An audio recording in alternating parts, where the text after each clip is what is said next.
ప్రవాహంలో ఉచ్చం నీచం మంచి చెడు అన్నీ కొట్టుకొస్తుంటాయి. జీవన ప్రవాహంలోనూ అంతే. అదే జీవితం. ఈ 17 ఏళ్లలో సరోజ జీవితంలోనూ మార్పొచ్చింది. తండ్రి పోయాడు. అన్నకి ఉద్యోగం వచ్చి ఇంటి బాధ్యత తీసుకున్నాడు.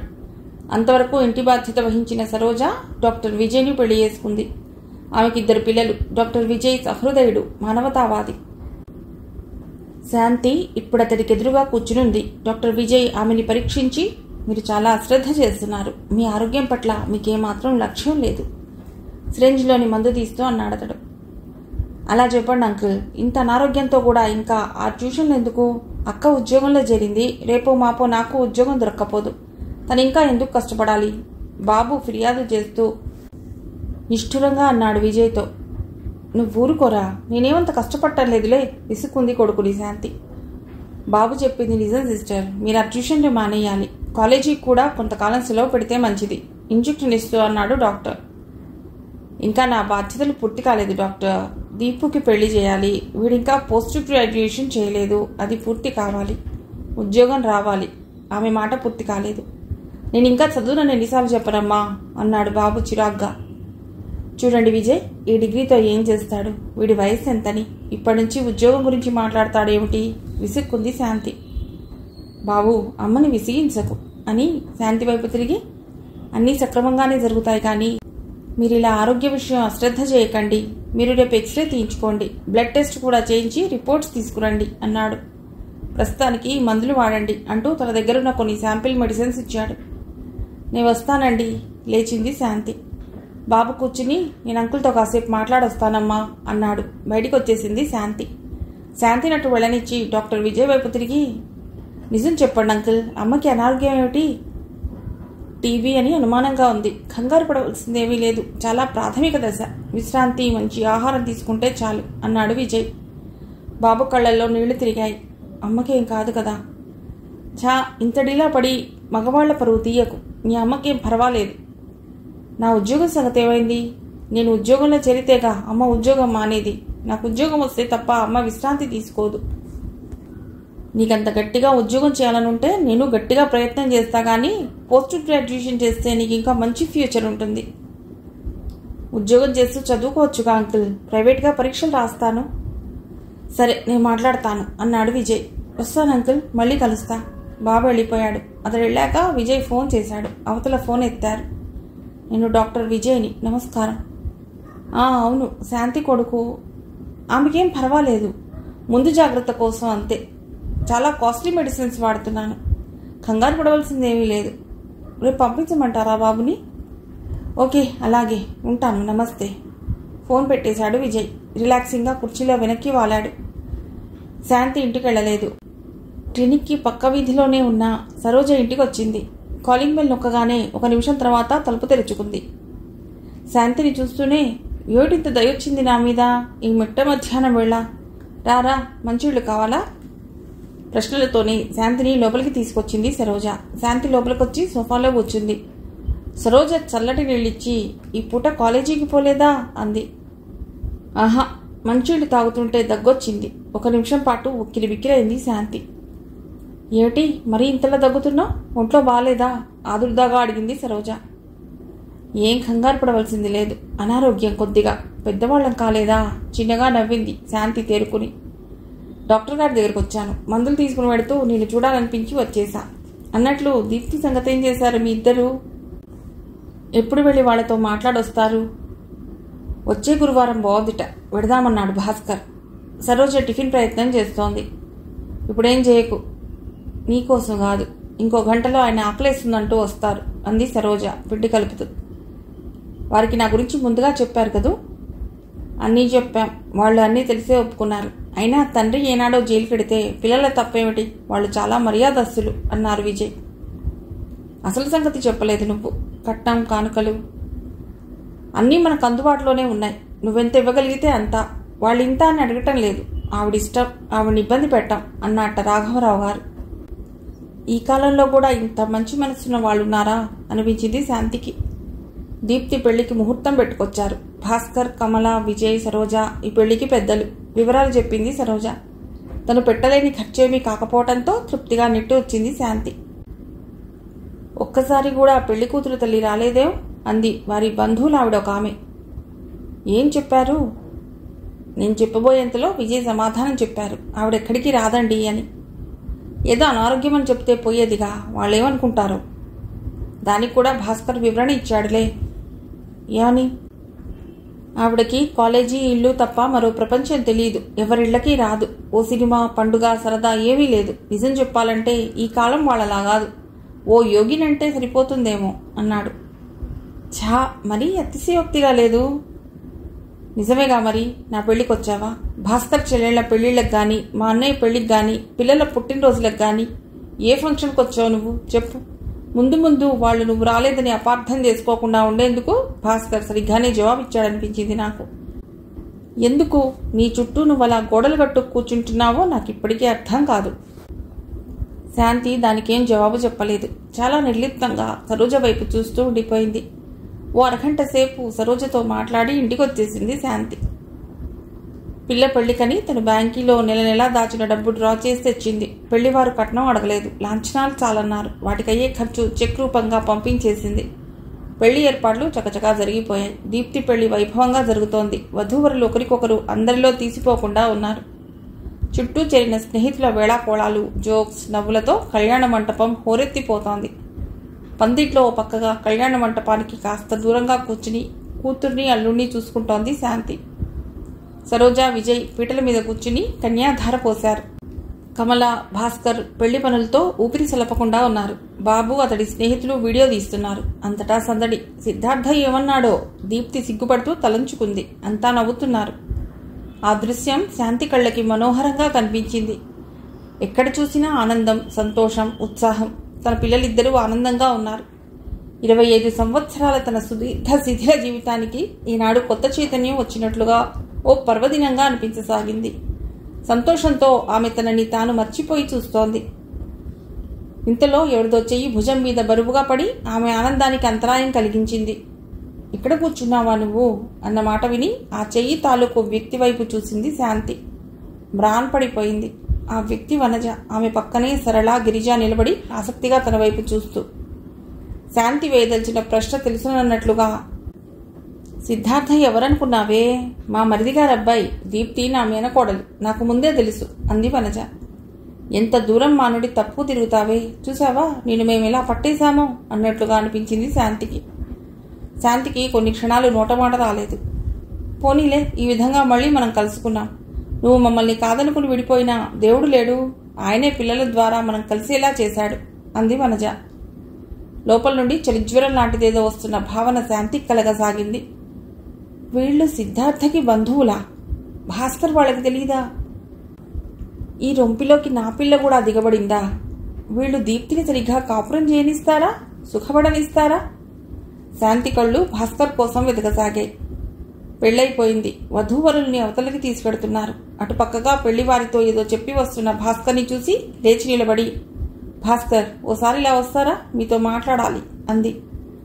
భాస్కర్ శాంతి పక్కనున్న వనజ వాళ్ళని చూసి ఓ క్షణం కనుబొమలు ముడిచాడు. మరుక్షణం వాళ్ళని అపరిచితుల్లా చూసి, 1-2 గంటలు ఆగు శాంతి, భోజనాల సమయం. సిద్ధార్థ ఆఫీస్ స్టాఫ్ అంతా వచ్చారు. భోజనాలు అయ్యాక మాట్లాడదాం ఏం అనేసి వెళ్ళిపోతూ, నువ్వింకా ఇక్కడే కూర్చున్నావేం?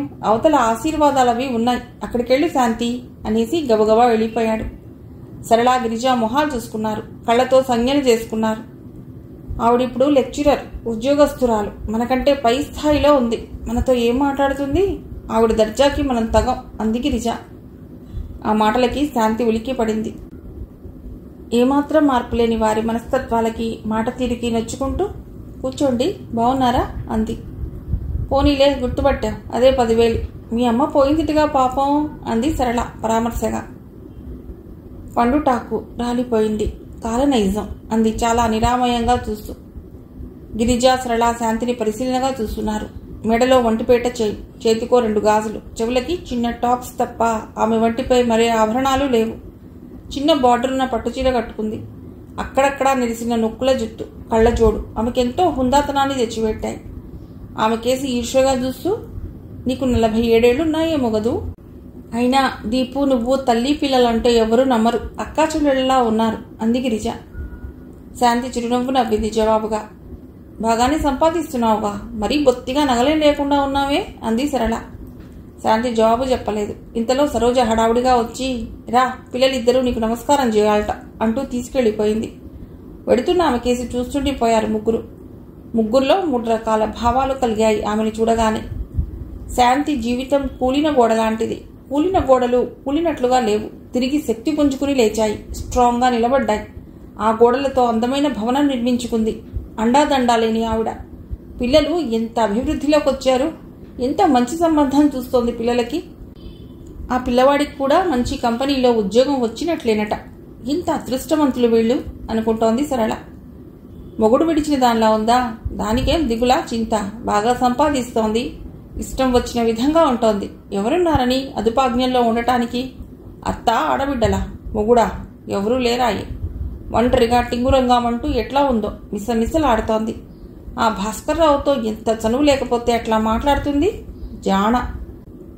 తను చేసే వెధవ పనులు చేస్తూనే అవి ఎదుటివాళ్లు చేస్తున్నట్లు నిరూపిస్తుంది. అమ్మో, ఎంతటికైనా తగ్గు. అన్నయ్య వచ్చాడుగా, ఇక దీని రోగం కుదురుస్తాడులే అనుకుంటోంది గిరిజ. నా కోడలు కావలసిన పిల్ల పరాయిదైపోయింది. దీని అహంకారం, పొగరుమోత్తనం ఇంతకు తెచ్చాయి. ఏ మిడిసిపాటు. ఇక్కడ మేం మాట్లాడుతున్నా వినిపించుకోనట్లు పోతోంది. సంపాదిస్తోంది బాగా. అహంకారం కాక ఏమవుతుంది? ఇంత స్థితికి ఎలా రాగలిగింది? ఆ భాస్కర్, ఆ విజయ్ ఇదంటే మరీ ఎంతలా పడిచేస్తున్నారే. అవును మరి, 40 ఏళ్లు దాటినా ఎలా ఉంది? పెళ్లి కాని దానిలా నాజుగ్గా అందంగా ఉంది. సంపాదిస్తోంది, అందుకే ఆ ఇద్దరూ దాని వెనకాలబడి తిరుగుతున్నారు అనుకుంటోంది వనజ. మనుషులు రకరకాలు. తాము చేయలేని ఘనకార్యం వేరెవరైనా సాధించినా, తమ కంటే ఉన్నత స్థాయికి ఇతరులు వెళ్లినా, అదృష్టం తమని కాక ఇతరులు వరించినా సహించలేక తమకనుగుణంగా ఆ సంఘటనలని, అదృష్టాన్ని విమర్శించి, విశ్లేషించి, తమ మనసులోని కుత్సితమైన భావాలకి అనుకూలంగా మలుచుకుని, వారి పట్ల గల అసూయాద్వేషాల్ని మరుగునదాస్తూ, తమకి నచ్చిన ముగింపులని ఎదుటివారి జీవితాలకి, సంఘటనలకి ఆపాదిస్తూ ఓ రకమైన పైశాచికానందం పొందుతూ ఉంటారు. అదృష్టవంతురాలు అంది వెడుతున్న శాంతిని చూస్తూ సరళ. కాదా మరి, అండగా నిలబడ్డ స్నేహితులు ఎలాంటి వాళ్ళు? అవును, ఆస్తి పాస్తి లేని వాడది ఇంత గ్రాండ్గా పెళ్లి చేస్తోందంటే ఎంత అండలేకపోతే చేస్తుందిలా. లాంఛనాలు బాగా ఇచ్చింది కూడా. ఆడదానికి ఆడదే శత్రువు అన్నది ఇందుకే. జీవితం చెదిరిన ఓ స్త్రీ దాన్ని చక్కదిద్దుకుని అభివృద్ధిలోకి వస్తే సాటి స్త్రీగా ఆనందించవలసింది పోయి అసూయాద్వేషాలకి లోనై ఆమె జీవితానికి వికృతంగా వరదపోయటానికి ఏమాత్రం వెనుకాడటం లేదు వాళ్ళు. ఆ సాయంకాలం భాస్కర్ని, సరోజని నిలవేసింది శాంతి. వీళ్ల గురించి మీకు ముందే తెలుసా అంటూ. ఆమె భయాన్ని, ఆందోళనని, ఆవేశాన్ని అర్థం చేసుకున్నాడు భాస్కర్. వాళ్ళెలాంటి వాళ్లైనా సిద్ధార్థ మంచి కుర్రవాడు. అతడి గురించి నాకు బాగా తెలుసు. అతడి ఉద్యోగం కూడా ఇక్కడే. పిల్లాన్ని కళ్ళెదుటే ఉంటుంది. అదీగాక రాఘవరావు గారికి కిరణ్ అన్న, అతడి కుటుంబం అన్నా చిరాకు. అన్న సుందర్రావు గారి మొహం చూసి వాళ్ళని ఇంటికి రానిస్తున్నాడు. నువ్వు ఈ విషయంలో వరీ కానక్కర్లేదు అన్నాడు భాస్కర్. అయినా దెబ్బతిన్న శాంతి మనస్సు కూతురి భవిష్యత్తు గురించి కలతపడసాగింది. మర్నాడు సాయంకాలం సిద్ధార్థ, దీప్తి హనీమూన్కి బెంగళూరుకి వెళ్ళిపోయారు. ఆర్ఎస్ వారి టొబాకో కంపెనీలో బాబుకి అసిస్టెంట్ మేనేజర్గా ఉద్యోగం వచ్చింది. తల్లి చేతికి అపాయింట్మెంట్ ఆర్డర్ ఇచ్చి, ఇదంతా డాక్టర్ అంకుల్ దయ, ఆయన రికమెండేషన్తో వచ్చింది అన్నాడు. శాంతి కళ్లలో నీళ్లు తిరిగాయి ఆనందంతో. మనసులోనే డాక్టర్ విజయ్కి చేతులు జోడించింది కృతజ్ఞతతో. ఈ ప్రపంచంలో కాముకులు, నీచులు, దుర్మార్గులు, అసూయాపరులు ఉన్నట్లే దయ, సౌశీల్యం, మానవత్వం, పరోపకార బుద్ధి, నిస్వార్థత, ఉదాత్తత కలిగిన పురుషులు ఉన్నారు. ఉండబట్టే స్త్రీ ఇంతమాత్రంగానైనా బయటికొచ్చి జీవించగలుగుతోంది, అభివృద్ధి పదాన పయనించగలుగుతోంది అనిపించింది ఆమెకు. కంపెనీ వారు క్వార్టర్ ఇస్తారమ్మా, ఫోన్ ఇస్తారు, అవసరమైనప్పుడు కారు కూడా వాడుకోవచ్చు అన్నాడు కళ్లల్లో మెరుపులు మెరిపిస్తూ. మంచం మీద కూర్చున్న తల్లి ఒడిలో మొహం ఉంచి, నువ్విక ఉద్యోగం మానే, రోజు బాగా పళ్ళు పాలు తీసుకో, బాగా విశ్రాంతి తీసుకోవాలి అన్నాడు. నవ్వింది శాంతి. అదిగో అలా నవ్వి నన్ను మరీ చిన్నపిల్లవాడి కింద తీసేస్తావు. నేనిప్పుడు ఉద్యోగస్తుణ్ణి తెలుసా? సరేలే అంది అలాగే నవ్వుతూ శాంతి. 4 రోజుల తర్వాత కొడుకు, స్నేహితులు బలవంతం చేసి శాంతి చేత రిజిగ్నేషన్ లెటర్ రాయించారు. ఇల్లు ఖాళీ చేస్తుంటే శాంతి కళ్ళల్లో నీళ్లు తిరిగాయి. ఆ లోగిలి తననెంత ఆదరించింది, తనకి కొత్త జీవితాన్ని ఇచ్చింది. భగీరథమ్మ ఈ లోకంలో లేకపోయినా ఆవిడ అండదండలు, సమాజం, జీవితం పట్ల ఆమెకున్న అవగాహన, తన జీవితానికి అవి ఎలా సహకరించింది అన్నీ ఒక్కొక్కటే కళ్ల ముందు మెదిలాయి. అలివెలిని, శాంతిని తన ఇంటికి తరచుగా రమ్మని చెప్పి బయలుదేరింది శాంతి. బాబు, శాంతి కంపెనీ వారిచ్చిన క్వార్టర్స్లోకి మారారు. ఆ ఆదివారం శాంతి స్నేహితుల్ని భోజనానికి పిలిచింది. భోజనాలయ్యాక అంతా హాల్లో కూర్చున్నారు. రిజిగ్నేషన్ ఇచ్చేదాకా ప్రాణం తీశాడు. రేపటి నుండి నాకేం దోస్తోంది చెప్పు, ఊరికే కూర్చోగలనా అంది శాంతి. నీకింకా ఉద్యోగం దేనికి చెప్పు, కూతురి పెళ్ళై అత్తవారింటికి వెళ్ళిపోయింది, కొడుకు ఉద్యోగంలో చేరాడు, ఇంటి పట్టున కూర్చుని విశ్రాంతి తీసుకో, కాస్త నీ ఆరోగ్యం సంగతి కూడా చూసుకో మందలిస్తూ అంది సరోజ. నా ఆరోగ్యానికేం, బాగానే ఉన్నాను. మీరంతా అండగా నిలబడ్డారు కాబట్టి దీపు పెళ్లి చేయగలిగాను. బాబు కూడా జీవితంలో స్థిరపడ్డట్లే. నాకు ఇంకేం దిగుళ్ళు లేవు. మీ రుణం మాత్రం తీర్చుకోలేనిది. ఆమె కంఠం గద్గదికంగా అయింది. ఎలాంటి ఎగుడు దిగుళ్ళు ఎదుర్కొంది తను. వీళ్ల చల్లని స్నేహం, చేయూత అందకపోతే తనేమయ్యేది? మాదే ఉంది, అసలు మేం చేసింది కూడా ఏం లేదు. నువ్వు ధైర్యంగానూ ఓర్పుతోనూ పరిస్థితులకు ఎదురొడ్డి నిలిచావు. నీ పిల్లలకి మంచి భవిష్యత్తు అమర్చి పెట్టావు. ఇందులో అంతా నీ కృషి, నీ శ్రమే. ఎవరు చేసింది ఏమీ లేదు అంది సరోజ. ఆ పూటంతా శాంతి ఇంట్లో గడిపారందరూ. దీప్తి, సిద్ధార్థ మైసూరు నుండి వచ్చారు. సెలవైపో వచ్చింది.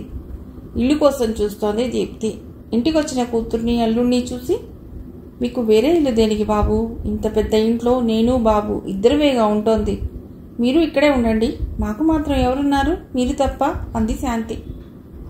సిద్ధార్థ ఓ క్షణం ఆలోచించి, అలాగే మీ ఇష్టం అన్నాడు. దీప్తి సంతోషంగా చూసింది భర్త వైపు.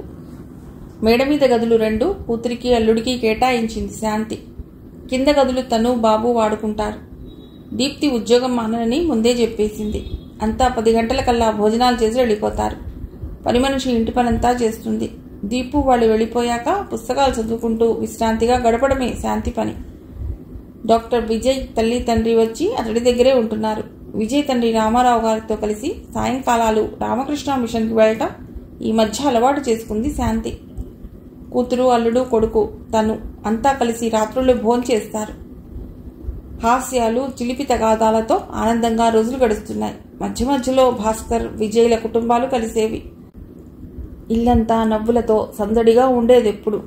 ఆ ఆనందంలో శాంతి జీవిత నౌక ప్రశాంతంగా సాగిపోతున్న వేళ ఎప్పటి నుండో ఆ నావని అనుసరిస్తూ వస్తున్న జలచరంలా కిరణ్ ప్రవేశించాడు. విజయ్ తల్లిదండ్రులు, భాస్కర్ కుటుంబం సౌత్ ఇండియా టూర్ ప్రోగ్రాం వేసుకున్నారు. ఇంటికొచ్చి దీప్తిని అడిగాడు భాస్కర్. దక్షిణ దేశ యాత్ర గడుతున్నాం, అమ్మని తీసుకెళదా ఉంది దీపు, ఏమంటావు? తీసుకువెళ్ళండి అంకుల్. మాకు బుద్ధి తెలిసాక అమ్మ ఎక్కడికి వెళ్ళగా మేము చూడలేదు. మమ్మల్ని వదిలిపెట్టి ఎక్కడికి వెళ్లేది కాదు. రానంటోంది, మీరు చెప్పండి అన్నాడతడు. వెళ్ళండి అత్తయ్య, మీకు కాస్త గాలి మార్పుగా ఉంటుంది, 4 కొత్త ప్రదేశాలు చూసినట్లు ఉంటుంది అన్నాడు అల్లుడు. నేను లేకపోతే ఇబ్బంది పడతావమ్మా అంది కూతుర్ని చూస్తూ. అక్కకి నేను బావగారు సాయం చేస్తానులే, వెళ్ళిరా అమ్మా అన్నాడు బాబు. ఇంకేం శాంతి, నువ్వు నిశ్చింతగా బయలుదేరవచ్చు అన్నాడు భాస్కర్. భాస్కర్ కుటుంబంతో కలిసి యాత్రలకు వెళ్ళింది శాంతి. తిరుపతి చూసి శ్రీకాళహస్తి తీసుకొచ్చారు. గెస్ట్ హౌస్లో ఎవరో ఉన్నారు. టాక్సీ అతడు వీళ్ళ అవస్థ గమనించి, ఇక్కడ ఒక ఆమె ఉంది సార్, చాలా శుభ్రంగా శుచిగా భోజనం తయారు చేస్తుంది. మడి ఆచారం కావాలనుకునే మీలాంటి వాళ్ళు ఆవిడింటికే పెడతారు సార్ అన్నాడు. అక్కడ వసతి బాగుంటుంది సార్ అన్నాడు తనే మళ్ళీ. ఈ రోజుల్లో పూటకు వెళ్ళా, ఎవరో ఆవిడ పాపం అంది కమల. తప్పే ఉంది, బతుకు తెరుగు, యోగ్యతగా పరుపుగా బతకటం మంచిది కదా అన్నాడు భాస్కర్. చాలా నిక్కచ్చిగల మనిషి సార్ అన్నాడు టాక్సీ వాలా. సరే అక్కడికే తీసుకువెళ్ళవయ్యా అన్నారు రామారావు గారు. 2 సందులు తిప్పి భ్రమరాంబ భోజనశాల అన్న బోర్డున్న ఇంటి ముందు ఆపాడు. 2 పెద్ద అరుగుల ఇల్లది. అరుగుల మీద బ్రాహ్మలు 5-6 మంది కూర్చుని మాట్లాడుకుంటున్నారు. ఇదే సార్ అన్నాడు టాక్సీ ఆపి. అతడే లోపలికి వెళ్ళి అమ్మా, పంకజమ్మ అని గట్టిగా పిలిచాడు. టాక్సీ దిగి అంతా గడప దగ్గరకు వచ్చి నిలబడ్డారు.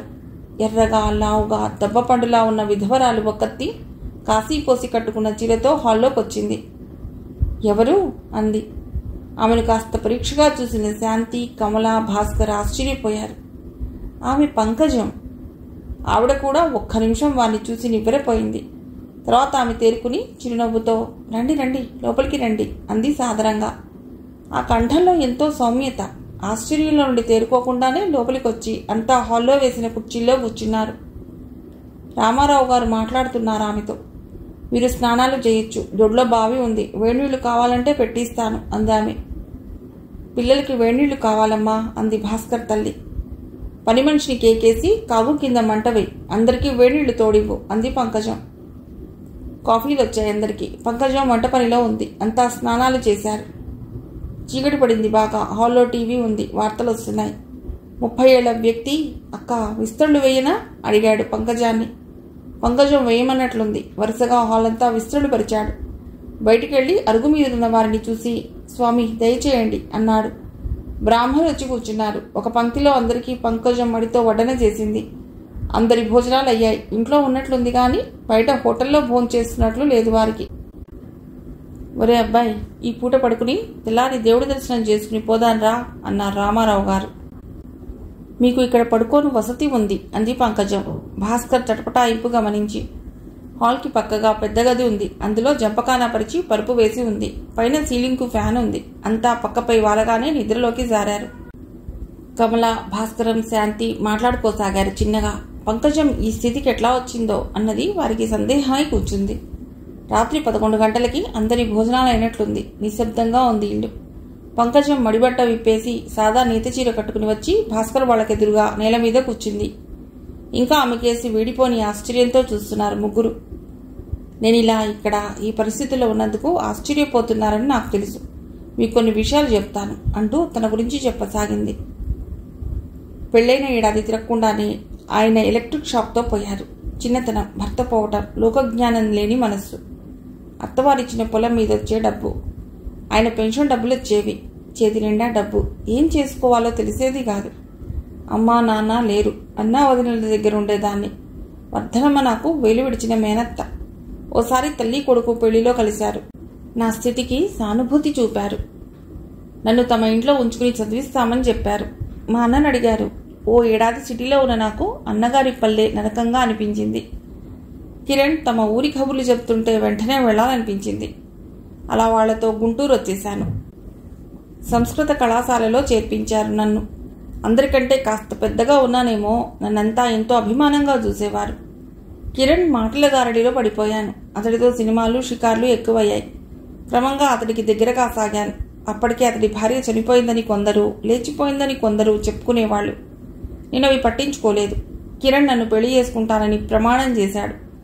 అతడికి లొంగిపోవటం తప్పుగా అనిపించలేదు నాకప్పట్లో. శాంతితో సంబంధం స్థిరపరిచి పెళ్లి చేశారు. ఏడ్చి గొడవ చేశాను. తొందరలోనే దాన్ని సాగనంపుతా, నువ్వే నా పర్మనెంట్ వైఫ్వి అంటూ మాటలతో నన్ను మురిపించాడు. మీ శోభనన్నాడతడు నాతోనే ఉన్నాడు. అది నాకు గొప్ప థ్రిల్గా అనిపించింది. నిన్ను బాధ పెట్టడం, నీ మొగుడిని నా వాడుగా చేసుకోవటం ఓ గొప్ప విజయంగా భావించాను ఆ రోజు. కమల, భాస్కర్లు ఇంటి పక్కకొచ్చాక జీవితంలో నేను పోగొట్టుకున్నదేమిటో క్రమంగా అర్థం కాసాగింది. శాంతి పిల్లల్ని చూసి అసూయపడేదాన్ని. చివరికి ఓ రోజు నన్ను పెళ్లి చేసుకోమని గట్టిగా అడిగేశాను. ఊరు నుండి రాగానే చేసుకుందామని చెప్పి బలవంతంగా నన్ను మా ఊరు పంపించారు. 20 రోజులకు తిరిగి వచ్చాను. నువ్వు హాస్పిటల్లో, వీళ్ళు కోర్టు చుట్టూ తిరగటం చూశాను. తర్వాత కిరణ్ వాళ్ళని జైల్లో పెట్టారు. నాకు అక్కడికి ఉండబుద్ధి కాలేదు. ఇంటికి వెళ్ళిపోయాను. రైలు ప్రమాదంలో అన్నయ్య, వదిన, పిల్లలు పోయారు. మళ్ళీ ఒంటరిని అయ్యాను. మా ఊళ్ళో ఉన్న భక్త సమాజం వారిలో చేరాను. పుణ్యక్షేత్రాలన్నీ తిరిగాను. చివరికి శ్రీకాళహస్తి వచ్చాను. నాకెందుకో ఇక్కడ మనశ్శాంతి లభించినట్లయింది. మా సమాజం పెద్ద శాస్త్రి గారే నాకు ఈ సలహా ఇచ్చారు. రోజు ఉదయాన్నే స్వామి దర్శనం చేసుకుని వచ్చి పని మొదలెడతాను. నాకు లాభాలు దేనికి, ఎవరి కోసం? పెట్టుబడికి మించిన రాబడి వస్తోంది. నా చేతి కింద 5గురు పని చేస్తున్నారు. ఏదో నా జీవితం ఇట్లా ప్రశాంతంగా గడిచిపోతోంది అందామె. ఎన్ని మలుపులు తిరిగినా చివరికి సన్మార్గంలో ఆమె జీవితం పడినందుకు అందరికీ ఆనందం కలిగింది. మీరు మంచి మార్గంలోకి వచ్చినందుకు చాలా సంతోషంగా ఉంది అన్నాడు భాస్కర్. పిల్లలు ఎలా ఉన్నారు శాంతి? ఈనాడు నీ పిల్లల్ని దగ్గరికి తీసుకోలేదు, పాపిష్టి దాన్ని. ఏం చేస్తున్నారు ఇప్పుడు? శాంతి దీప్తి బాబుల గురించి చెప్పింది. ఆ దుర్మార్గుడు తాళి కట్టి నీ జీవితాన్ని, కట్టకుండా నా జీవితాన్ని నాశనం చేశాడు. మనిషి అన్యాయం చేసినా భగవంతుడు నీకు న్యాయం చేశాడు. నాకు చాలా సంతోషంగా ఉంది శాంతి. ఎప్పుడైనా వచ్చి నీ పిల్లల్ని చూడాలనుంది అంది. తప్పకుండా రా పంకజం, నీకెవరూ లేరనుకోకు అంది శాంతి ఆదరంగా.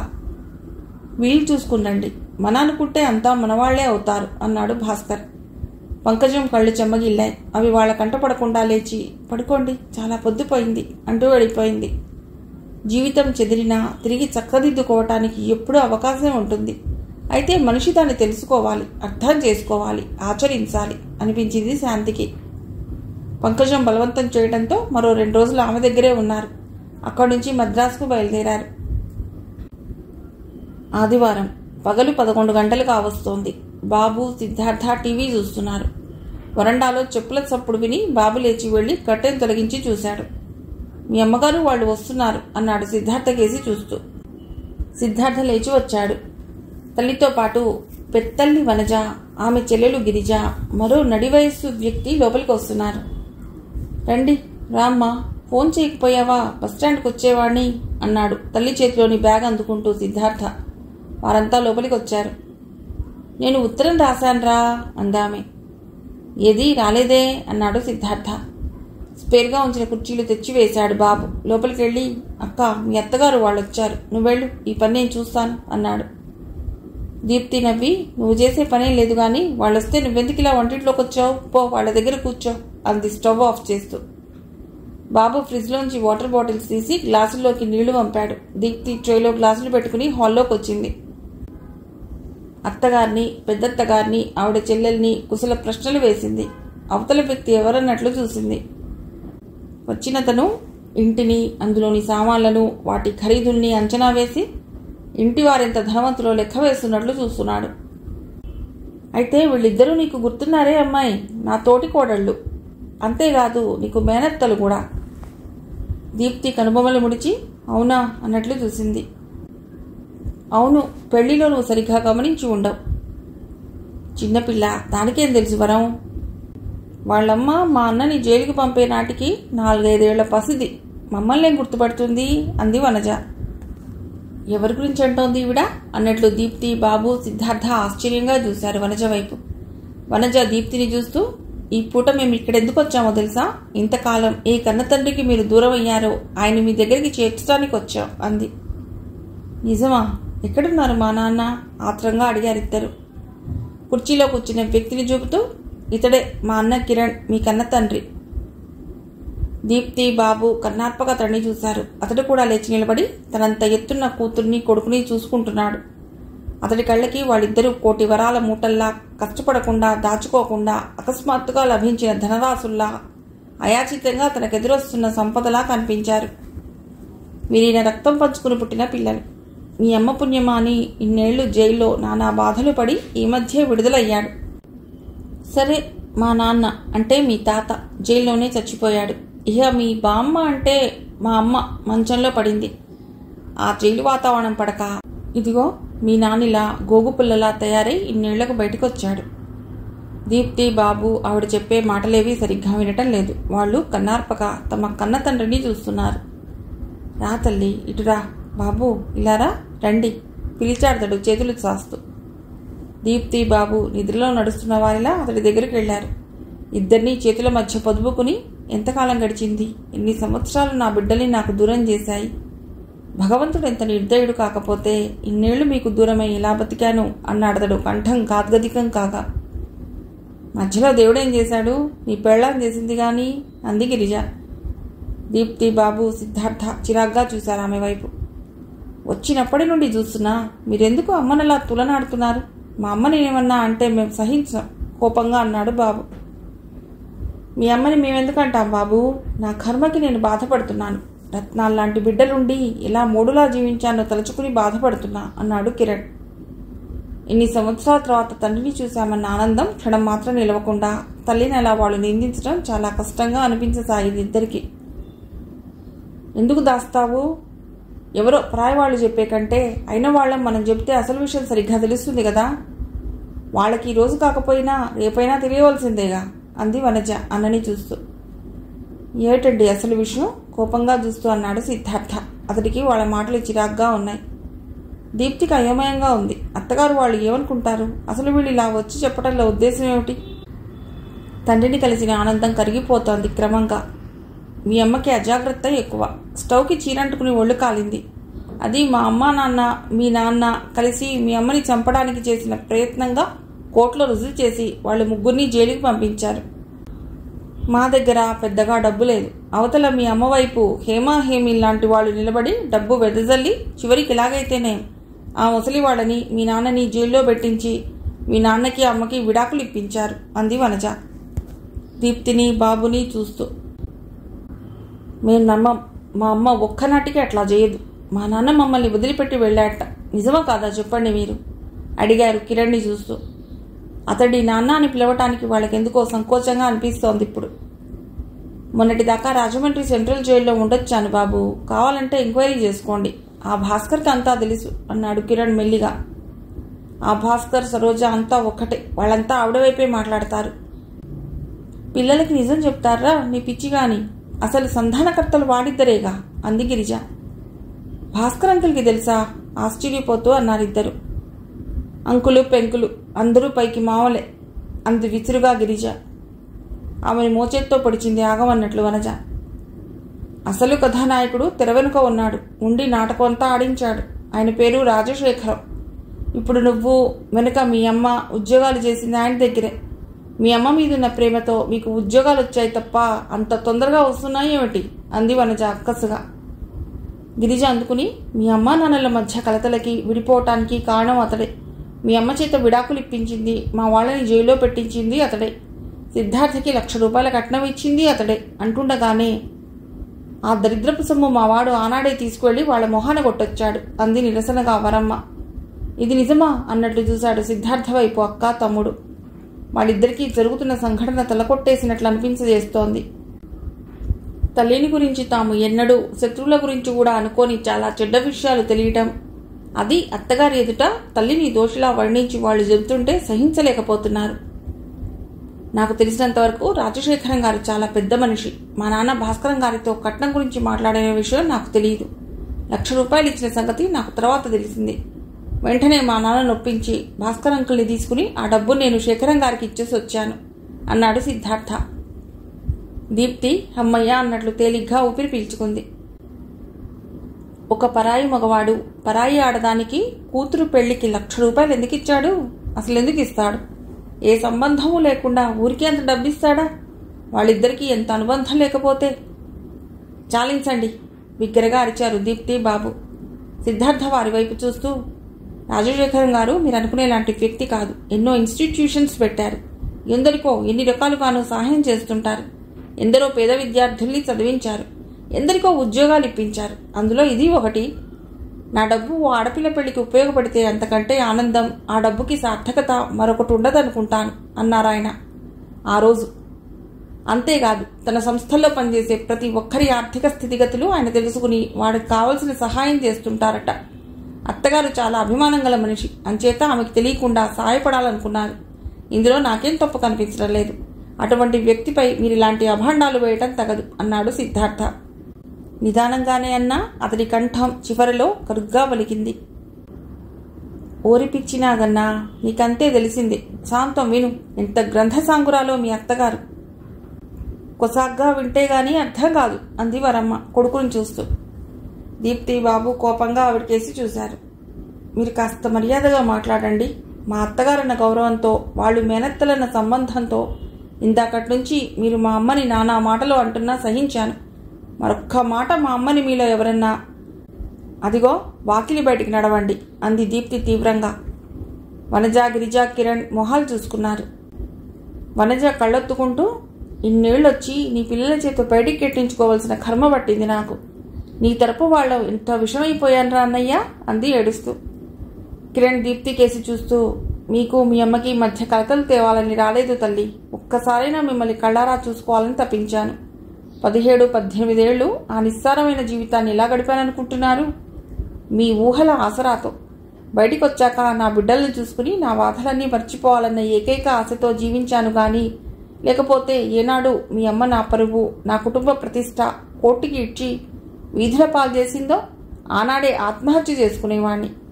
మీకోసమే బతికాను. ఈ వార్ధక్యంలో నా శేష జీవితం మీ నీడను వెళ్ళిపోవాలని ఆశపడ్డాను. నాకు ఆ ప్రాప్తం లేదు. అయినా నాకేం బాధ లేదు. మీరిద్దరూ సుఖంగా ఉన్నారు. నా జీవితం అంతా జైలుగోడల పాలు చేసినా మీ అమ్మ మిమ్మల్ని మట్టుకు అభివృద్ధిలోకి తెచ్చింది. ఎవడి సాయంతో అయితేనేం ఆమె పాపాలన్నీ మీ అభివృద్ధిలో కడుక్కుపోతాయి. నాకు కావలసిన మీరిద్దరూ ఉన్నతంగా స్థిరపడ్డారు. నాకంతే చాలు. నా జన్మకి అదృష్టం చాలు అన్నాడతడు పైపంచతో కళ్ళొత్తుకుంటూ. దీప్తి, బాబు ఆయన్ని చూస్తుండిపోయారు. ఆయన నటిస్తున్నట్లుగా కనిపించటం లేదు. ఆయన మాటలు జాలిగొలిపే విధంగా ఉన్నాయి. కానీ అమ్మ ఈయన్ని జైలుకు పంపడం ఏమిటి? అసలు ఈ రాజశేఖరం ఎవరు? ఆయనకి అమ్మకి పరిచయం ఏమిటి? ఆయన తన పట్ల శ్రద్ధ తీసుకోవటానికి కారణం ఏమిటి? ఇద్దరి మనస్సుల్లో ఇవే ఆలోచనలు మొదలయ్యాయి. వాతావరణాన్ని తేలికపరుస్తూ, దీపు, అమ్మ వాళ్ల భోజనాలు ఏర్పాటు చూడు అని అక్కా తమ్ముళ్ళని లోపలికి పంపేశాడు సిద్ధార్థ. మీరు ఎండనపడి వచ్చారు, కాస్త మొహాలు కడుక్కుని రండి అంటూ వాళ్ళకి బాత్రూం చూపాడు. ఇంతకీ ఆవిడ మీ అత్తగారు కనిపించదే అడిగింది వరమ్మ కొడుకుని. తీర్థయాత్రకు వెళ్లారు అన్నాడు సిద్ధార్థ. ఇంతటి దగులుబాజీ సంబంధం అనుకోలేదు. నేరక ఈ రొంపిలోకి దిగాం అందావిడ. మనజ ఆవిడ్ని కోపంగా చూస్తూ, మా పిల్లలకి వంక పెట్టగలరా? వాళ్ళిద్దరూ రత్నాలు. వాళ్ళమ్మ సరైంది కాదు కానీ వాళ్ళకేం? వాళ్ళల్లో ఉన్నది మారక్తం అంది తోడికోడల్ని చూస్తూ వనజ. వరమ్మ మూతి తిప్పుకుంది. సిద్ధార్థ ఆడవాళ్ల మధ్య నిలబడలేక అవతలికి వెళ్ళిపోయాడు. సాయంకాలం వాళ్ళు వెళ్ళిపోయారు. అత్తగారు ఒక్కరే ఉండిపోయారు. దీప్తి పనిలో ఉంది. సిద్ధార్థ టీవీ చూస్తున్నాడు. టీవీలో సినిమా వస్తోంది. ఛాతీ మీద ఓ పీలిక, నడుకో పీలిక కట్టుకుని సిగ్గు విడిచిన ఇద్దరు హీరోలు ఇద్దరూ కలిసి అశ్లీలపు డ్యూయట్ ఒకటి పాడుతున్నారు. కావలసినంత హింసాకాండ దుర్మార్గంగా చూపించబడుతోంది. భరించలేక సిద్ధార్థ లేచి లోపలికి పోబోతుండగా అతని స్నేహితులు రావడంతో టీవీ ఆఫ్ చేసి ఆ శిక్ష నుండి చెవుల్ని కళ్ళని కాపాడుకున్నాడు. వరమ్మగారు లోపలికి వెళ్ళిపోయింది. సిద్ధార్థ లోపలి వైపే చూసి, దీపు, కాఫీ పట్రా కేకేశాడు. వంట చేస్తున్న దీప్తి మనసు సరిగా లేదు. తనకి జ్ఞానం తెలిసాక తమని గాని తల్లిని గాని ఎవ్వరూ చిన్న మాట అనగా వినలేదు. పైగా అందరూ తల్లిని అభిమానిస్తూ గౌరవించడమే తను చూసింది తప్ప ఇంత నీచంగా మాట్లాడటం వినలేదు. సరోజాంటీకి ఫోన్ చేసింది. ఆవిడ పెళ్లికి వెళ్ళిందన్నారు డాక్టర్ అంకుల్. అమ్మ వస్తే గానీ నిజానిజాలు తెలియవు అనుకుంటోంది. బిస్కెట్స్, కాఫీ ట్రేలో పెట్టుకుని హాల్లోకి వచ్చింది దీప్తి. వాతావరణం వాళ్ళున్నంతసేపు జోక్స్తో నవ్వులతో ఆహ్లాదకరంగా మారిపోయింది. వాళ్ళు 9 గంటలకు వెళ్ళిపోయారు. అత్తగారికి భోజనం పెట్టి ఆవిడికి పక్క వేసి వస్తుంటే, వచ్చిన వాళ్ళంతా మగపిల్లలు కదా, వాడితో అంత చనువుగా మాట్లాడటం నాకేం బాగోలేదు. ఆ అతి చనువు తగ్గించు. సంసారపక్షంగా ఉండాలి ఆడపిల్ల. మరీ అంత పూసుకు తిరుక్కు పరాయి వాళ్లతో. చూసేవాళ్ళకి అసహ్యంగా అనిపిస్తుంది అందావిడ. దీప్తి కళ్ళు చిట్లించి ఆవిడకేసి ఆశ్చర్యంగా చూసింది. ఆవే చేలో మేస్తే దూడ గట్టులో మేస్తుందా అంది తనే మళ్ళీ వరమ్మ. అంటే ఏమిటి మీ ఉద్దేశం? తీవ్రంగా చూస్తూ అడిగింది దీప్తి. ఏముంది, మాకు పరువు ప్రతిష్టలున్నాయి తల్లి. పెళ్లి కావాల్సిన ఆడపిల్ల ఉంది. నువ్వు కాస్త అదుపులో ఉండు అంటున్నాను. అంటే నా వల్ల మీ పరువు ప్రతిష్ట పాడైపోతున్నాయా? నా వల్ల మీ అమ్మాయికి పెళ్లి కాదా? ఏం మాటలివి? పెద్దవారు, మీరు అనవలసిన మాటలేనా ఇవి? వాళ్ళు చెప్పినవి పట్టుకుని నన్ను ఇలా సాధిస్తున్నారన్నమాట. నిజానిజాలు తెలుసుకోకుండా నిందలు వేయటం అంత మంచి లక్షణం కాదు. విసురుగా బయటికి వచ్చేసింది. ఎవరో అనలేదే, నేను కన్న తండ్రే నీ తల్లి ఎలాంటిదో బయటపెట్టాడు. ఇంతకంటే నగుబాటేం కావాలి?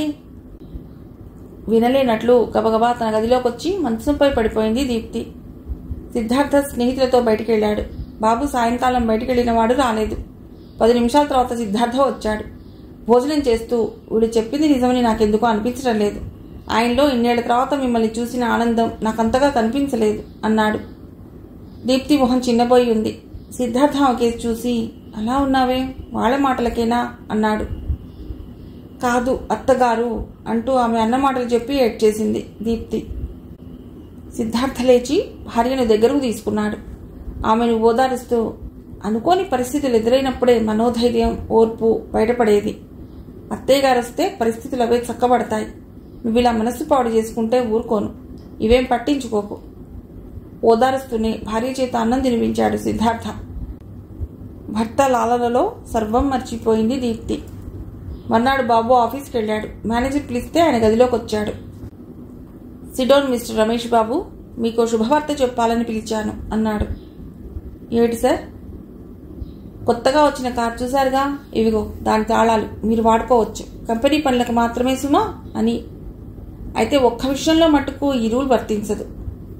ఏమిటి సార్ అది? గర్ల్ ఫ్రెండ్స్తో కార్లో తిరగచ్చు అని నవ్వాడు ఆయన.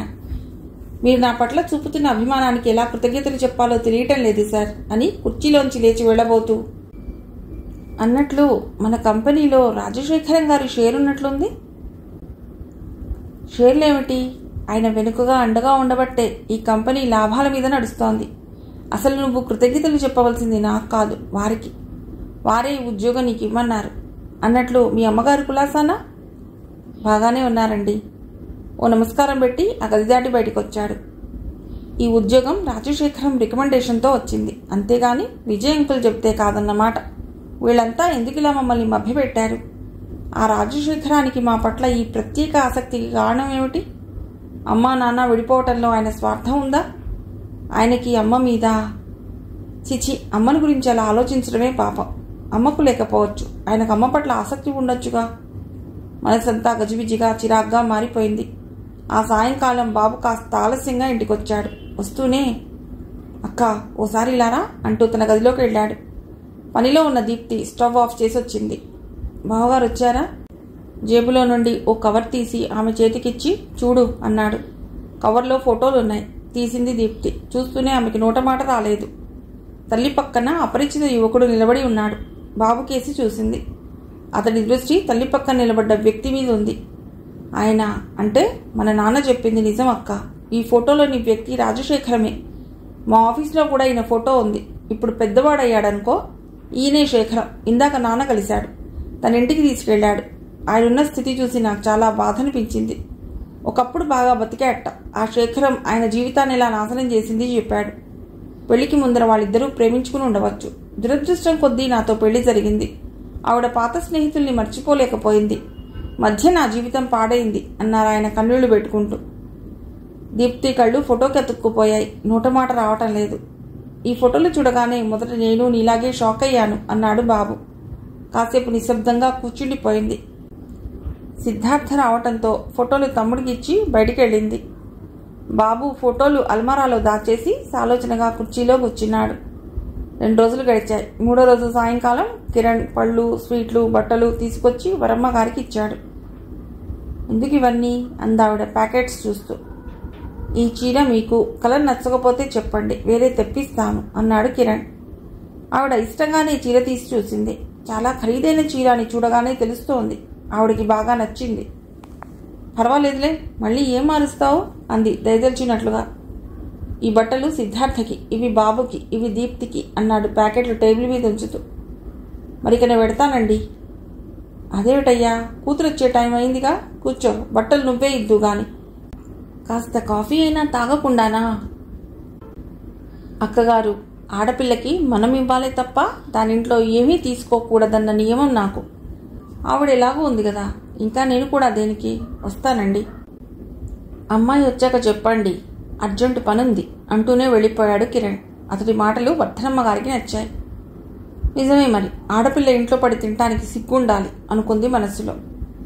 ఆ మర్నాటి నుండి అతడు ప్రతిరోజు సాయంకాలం కూతురింటికొచ్చి రాత్రి దాకా ఉండి వెళ్ళిపోయేవాడు. వచ్చేటప్పుడు ఒట్టి చేతులతో వచ్చేవాడు కాదు. పళ్ళో స్వీట్లో ఏవో ఒకటి పట్టుకొచ్చి భక్తుడు దేవతకి సమర్పించుకున్నంత భయభక్తులతో వరమ్మ గారికి ఇచ్చేవాడు. 4-5 రోజుల్లోనే భోళా మనిషి వరమ్మ గారి అభిమానం అవలీలగా సంపాదించాడు. 10 రోజులు గడిచాయి. ఆ రోజు ఉదయాన్నే శాంతి కారులోంచి దిగింది. 20 రోజుల తర్వాత తన పిల్లల్ని చూస్తున్న ఆనందం ఆమె కళ్లల్లో ప్రస్ఫుటంగా కనిపిస్తోంది. హాల్లో నిల్చున్న దీప్తి భుజం చుట్టూ చేయి వేసి, బాగున్నావా అమ్మా, బాబేడి అడిగింది ప్రేమగా. స్నానం చేస్తున్నాడమ్మా. మీ ప్రయాణం బాగా సాగిందా? అన్ని క్షేత్రాలు చూసారా? దైవదర్శనాలు బాగా జరిగాయా? వివరాలు అడిగాడు సిద్ధార్థ. అమ్మ వచ్చింది ఇప్పుడేగా, సాయంకాలం అన్ని వివరంగా చెప్పించుకుందాం. రామ్మ, మొహం కడుక్కుందు గాని అంటూ తల్లిని లోపలికి తీసుకెళ్ళింది దీప్తి. అత్తగారు పూజ ముగించుకుని వచ్చి హాల్లో కొడుకు పక్కన కూర్చుంది. మీ అత్తగారు వచ్చారా? కూతురిచ్చిన కాఫీ కప్ అందుకుంటూ అడిగింది శాంతి. ఏరావిడ? హాల్లో ఉన్నట్టుందిలే. వంట పని చూస్తోంది దీప్తి. కూతురి మొహంలో కనిపించే సీరియస్నెస్, మధ్యలో మాట తుంచివేయటం శాంతికి కొత్తగా కనిపించాయి. దీప్తి నోరు ఒక్క క్షణం మూతపడదు. ఇప్పుడు గలగల మాట్లాడుతూనే ఉంటుంది. అలాంటిది ఇంత నిశ్శబ్దంగా. కొంపదీసి అత్తగారితో గొడవ పడిందా? శాంతి భయపడింది. హాల్లోకి వచ్చింది. వరమ్మని చూస్తూ, ఎప్పుడొచ్చారు? కులాసానా? ఆమె ఎదురుగా సింగిల్ సోఫాలో కూర్చుంటూ అడిగింది. ఓ వారం అయింది. మేం రాకూడదా మీ కూతురింటికి? అయ్యో, నా ఉద్దేశం అది కాదండి అంది గాబరా పడుతూ. సిద్ధార్థ పేపర్లోంచి తలెత్తి, అదేమిటమ్మా, ఆవిడ అడిగిందేమిటి, నువ్వు చెప్పే జవాబేమిటి అన్నాడు. అన్నగారు కూడా వస్తే బాగుండేది అంది శాంతి మళ్ళీ తనే. వచ్చిన వాళ్ళని బాపుకుంటున్నా. రాని ఆయన గురించి ఆలోచన. ఆయన రాకపోవడమే మంచిదైంది. వచ్చి ఉంటే ఇక్కడి భాగోతం చూసి గుండాగిపోయేది. ఏమిటండి, ఏం జరిగింది ఇక్కడ? దీప్తి కానీ బాబు కానీ మిమ్మల్ని ఏమైనా అన్నారా? కంగారుగా అడిగింది శాంతి. వాళ్ళేమంటారు నన్ను? మరి అత్తయ్య, మీరు స్నానం కానివ్వండి, తర్వాత మాట్లాడుకోవచ్చు అన్నాడు సిద్ధార్థ. అమ్మా, నువ్వోసారిలారా? లోపల నుండి దీప్తి పిలిచింది. శాంతికి ఏం అర్థం కాలేదు. లోపలికి వచ్చింది. బాబు డ్రెస్ చేసుకుని వచ్చి, ఇప్పుడే నా అమ్మ వచ్చింది అంటూ తల్లిని పలుకరించాడు. 10 నిమిషాలు అయిందిరా అంది శాంతి. అక్క, నేను వెడుతున్నా, అర్జెంటు పనుంది, భోజనం బయట చేస్తాలే అంటూనే హాల్లోకి వెళ్ళిపోయాడు. శాంతి విచిత్రంగా చూసింది కొడుకు వైపు. ఏమైంది వీళ్ళందరికీ ఇలా ప్రవర్తిస్తున్నారు? ఇంతలో హాల్లో నుండి వరమ్మ గొంతు బిగ్గరగా వినిపించింది. ఇదిగో దీప్తి, ఇట్లారా, మీ నాన్న మీ బామ్మ వచ్చారు అంటోంది. నాన్న, బామ్మ? శాంతి ఉలిక్కి పడింది ఆ మాటలకి. దీప్తి తల్లి మొహంలోకి చూస్తోంది. ఒక్క సెకండ్ ఆగి గబగబా హాల్లోకి వెళ్ళి మరుక్షణంలో కిరణ్ని, వర్ధనమ్మని తీసుకుని వచ్చి శాంతి ముందు నిలబడి, అమ్మా చూడు ఎవరొచ్చారు అంది. శాంతి వాళ్ళిద్దరినీ చూసి అప్రతిభురాలైంది. నువ్వు నన్ను తప్పించుకోలేవు అన్నట్లు క్రూరంగా నవ్వుతున్నాయి అతడి కళ్ళు. బాగున్నావా అని అడగనక్కర్లేదు, నువ్వు ఎంత స్థితిగతిగావో తెలుస్తోంది అన్నాడు కిరణ్. అది తెలుసుకుని వచ్చావా ఇప్పుడు? తనని తాను కంట్రోల్ చేసుకుంటూ అడిగింది శాంతి. అవతల వియ్యపురాలు అల్లుడు ఉన్నారు. వీళ్ళిలా ఎలా వచ్చారు? అసలేం సంబంధం నాతో? ఇక నేను నా పిల్లల దగ్గరికి వచ్చాను అన్నాడు కిరణ్. నీ పిల్లలా? ఆ మాట అనడానికి నీకు సిగ్గెలా లేకపోయింది? వాళ్ళు నా పిల్లలు అంతే. నువ్వు ఇంటికి రావాల్సిన అవసరం లేదు. విడాకులు ఇచ్చాక నాకు మీకు సంబంధం ఏమిటి? మీరిద్దరూ తక్షణం ఇంట్లో నుండి బయటకు నడవండి. వస్తున్న ఆవేశాన్ని అదుపులో పెట్టుకుంటూ, అవతల అల్లుడు వాళ్ళు వింటున్నారన్న అవమానం చిన్నతనంగా అనిపిస్తుంటే కంఠాన్ని సాధ్యమైనంత సౌమ్యంగా అదుపులో ఉంచుకుంటూ అందామె. కిరణ్ నవ్వి, నీ ఇల్లేమిటి? ఇది నా పిల్లల ఇల్లు. నా పిల్లల దగ్గర ఉండే హక్కు, అధికారం నాకెప్పుడూ ఉంటాయి. నీదేమిటి పెత్తనం ఇక్కడ అన్నట్లు అతడు నిర్లక్ష్యంగా అనేసరికి శాంతి ఆవేశం అదుపు తప్పింది. ఇన్నేళ్లు జైల్లో మగ్గినా నీకు ఇంకా బుద్ధి రాలేదన్నమాట. నా పిల్లల దగ్గరికి రావటానికి నీకెంత ధైర్యం? అయితే నేను లేని సమయం చూసి వాళ్ళ దగ్గర చేరావన్నమాట. నా పిల్లలపై నీ నీడపడినా నేను సహించను. నువ్వు ఇంకొక్క నిమిషం నా ఇంట్లో నిలబడితే పోలీస్ రిపోర్ట్ ఇచ్చి నేను మళ్ళీ జైలుకు పంపిస్తాను. వీళ్ళు నీ పిల్లలని ఈనాడు తెలిసొచ్చిందా? ఎవరికో పుట్టారని ఆనాడెంత క్షోభ పెట్టావు నన్ను. ఆ పసిబిడ్డల్ని చంపడానికి కూడా సిద్ధపడ్డ కర్కోటకుడివి. కన్న తండ్రి ప్రేమ ఈనాడు గుర్తొచ్చిందా నీకు? వద్దు, ఎలాంటి సంబంధం నా పిల్లలతో నీకు లేదు. ఏనాడైతే నువ్వు నన్ను అంగడి బొమ్మని చేయబోయావో ఆనాడే నువ్వు నా దృష్టిలో చచ్చిన వాడితో సమానం. ఆవేశంతో రొప్పుతోంది శాంతి. అయ్యో అయ్యో, మొగుడిని పట్టుకుని ఎంత మాట అన్నావే! నా కన్న బిడ్డని నా కళ్ళెదుటే చచ్చినవాడంటావా? నీ నోరు పడిపోను. అర్థాంతరంగా నీకు ఇసిరి ఎవరి వల్లో రాబట్టేగా నీకింత పొగరు. మొగుడు అనైనా లేకుండా ఎంత మాట అన్నావే అని మనువరాలి వైపు తిరిగింది వర్ధనమ్మ. దీప్తి భుజం ఆనుకుని, అమ్మా దీప్తి, దాని మాటలేవి నమ్మకండి తల్లి. నువ్వన్నా తమ్ముడన్నా నాకు ప్రాణం. వాడు నా వంశాంకురం. వాణ్ణి చంపుకుంటామే. కోడల్ని కూతుల్లా చూసుకున్నానమ్మా. మీ అమ్మని వాడెవడో వల్లో వేసుకుని ఇంత నాటకం ఆడించాడే తల్లి. మీరా పసివాళ్ళు, మీకేం తెలీదు. నేను మీ తాతయ్య మీ నాన్న నిర్దోషులమని ఎంత మొత్తుకున్నా ఆ గుడ్డి న్యాయస్థానం మమ్మల్ని దోషులందే తల్లి. అంతా డబ్బు మహిమ అని ఇంకా ఏదో చెప్పబోతోంది. శాంతి కోపంగా, చిచ్చి, మీరు మనుష్యులు కాదు. ఆ రూపంలో ఉన్న రాక్షసులు. నా పిల్లతో నువ్వు మాట్లాడినా నేను భరించలేను. ముందు మీరిద్దరూ బయటికి నడవండి అంది శాంతి. అప్పుడు నోరు విప్పింది దీప్తి. అమ్మా, నువ్వు ఆవేశపడకు. నీ ఆరోగ్యం బాగోలేదు. ప్రయాణం చేసి వచ్చావు. వెళ్ళి రెస్ట్ తీసుకో అంది. దీపు ఆశ్చర్యంగా కూతుర్ని చూస్తూ, దీపు, నీకు తెలియదు తల్లి, వీళ్ళంత క్రూరులో. ఇప్పుడు మన దగ్గరికి చేరారంటే మీ మీద ప్రేమతో కాదే పిచ్చిదానా. మీరు సంపాదిస్తున్నారు కదా, అందుకోసం. అది తెలుసుకో. నా బిడ్డ ప్రాజ్ఞురాలు, విచక్షణా జ్ఞానం ఉన్నది కాబట్టి మమ్మల్ని ఆదరిస్తోంది. ఎందుకు, నీకు వచ్చాయి ఏళ్ళు. ఆ చిన్నపిల్లని చూసి సిగ్గు తెచ్చుకో. అయినా నీతో మాటలు నాకు అనవసరం. నాకు కావాల్సింది నా కూతురు కొడుకు. నేను వాళ్ల కోసం వచ్చాను అన్నాడు కిరణ్.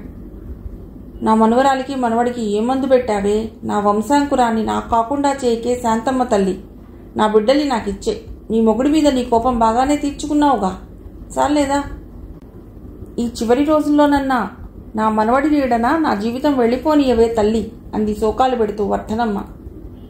బామ్మ, ఏడవకు, కూర్చో ఇట్లా. నాన్న కూర్చోండి అంది దీప్తి. తల్లి దగ్గరికి వచ్చి, ప్లీజ్ మమ్మీ. ఏమిటి నువ్వు కూడా పెద్దావిడితో? అవతల మా అత్తగారు వాళ్ళున్నారు, ఊరుకో కాసేపు అంది. శాంతి మరొకసారి నిర్వీణురాలయ్యింది. సిగ్గుపడిపోయింది అవమానంతో. బాధగా తల కుంచుకుపోయినట్లయి గబగబా తన గదిలోకి పోబోతూ వెనక్కి తిరిగి ఓసారి కిరణ్ మొహంలోకి చూసింది. అతని కళ్ళు విజయగర్వంతో మెరుస్తున్నాయి. ఓ గంట తర్వాత దీప్తి ఎంత పిలిచినా శాంతి తలుపు తీయలేదు. ఒంట్లో బాగోలేదు అంది లోపల నుండి. మొహం చెల్లొద్దు అంటోంది వియ్యపురాలు. సాయంకాలం కొడుకొచ్చాడు. తలుపు తట్టాడు. తీసింది శాంతి. తల్లి పక్కన నిలబడ్డ శేఖరం ఫోటో ఒకసారి కళ్ళ ముందు మెదిలింది బాబుకి. ఏంటమ్మా ఇది? పొద్దటి నుండి భోజనం చేయలేదుట. రా, అన్నం తిందువు గాని అన్నాడు. వాళ్ళిద్దరినీ ముందు బయటికి పంపించు, అప్పుడు గానీ తినను. వాళ్ళెంత విషపురుగులో నీకు తెలీదురా బాబు అంది శాంతి నీళ్లు తిరుగుతున్న కళ్ళతో. అమ్మా, ఒక్క మాట చెప్తాను. ఇప్పుడు మేం మీ తప్పొప్పుల్ని నిర్ణయించడం లేదు. నాన్న తప్పే చేసుండవచ్చు. ఈ వయసులో, ఈ స్థితిలో ఆయన్ని వెళ్ళిపోమనటం న్యాయమేనా? ఆయనకెవరున్నారు? మనం తప్ప. ఎంతైనా ఆయన మా కన్న తండ్రి. చిన్నప్పుడు నాన్నేడమ్మా, ఎప్పుడొస్తాడు అని అడిగినప్పుడు నువ్వేం చెప్పావు?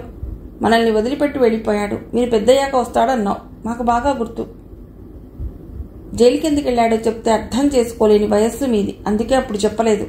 మీ నాన్న జైల్లో ఉన్నట్ట అని తోటి పిల్లలు మిమ్మల్ని ఎక్కడ హేళన చేస్తారో, మీ పసి మనస్సు ఎక్కడ గాయపడుతుందోనని ఆనాడు అబద్ధం చెప్పాను. అంతేగాని ఆ అబద్ధమే నిజం కాని అమ్మా. నాన్న మనతోనే ఉంటారు అన్నాడు. శాంతి నిశ్చేష్టురాలయ్యింది. ఎలా మారిపోయారు నా పిల్లలు!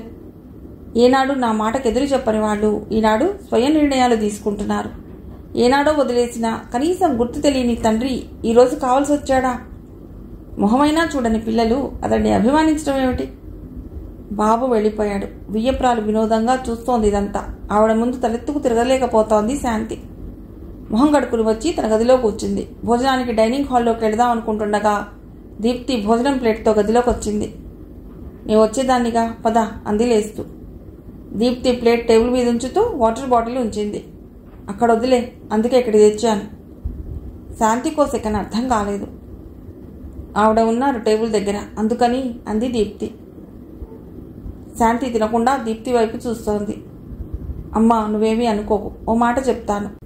ఓ వారం రోజుల పాటు సరోజా ఆంటీ వాళ్ళ ఇంట్లో ఉండు. ఈలోపు ఆవిడని పంపేస్తాను. తర్వాత నువ్వు వద్దు గాని. మన కుటుంబ విషయాల గురించి ఆవిడ వ్యాఖ్యానించటం, అపహాస్యం చేయటం నాకు అవమానంతో ప్రాణం పోతున్నట్లుంది. అవి నిందలు గాని నిజాలు గాని. మా అమ్మ ఇలాంటిది అని ఆవిడ అంటుంటే నేను సహించలేను. అలాగని ఆవిడతో పోట్లాడి నా సంసారంలో కలతలు తెచ్చుకోలేను. దీప్తి తల్లివైపు వీపు పెట్టి కిటికీ గుండా బయటికి చూస్తూ అంటోంది. శాంతి దీప్తి దగ్గరగా వచ్చి ఆమె తల మీద చేయించింది. తన వైపు తిప్పుకోవాలనుకుంది. నేను బతికున్నదే మీకోసం, మీ ఆనందం కోసం. నా వలన నీ సంసారంలో కలతలు రావటం నేను భరించగలనా? నేను ఈ క్షణంలో వెళ్ళిపోతాను. కానీ ఒక్క మాట, ఆ మనిషిని ఇంట్లో చేరనివ్వకండి.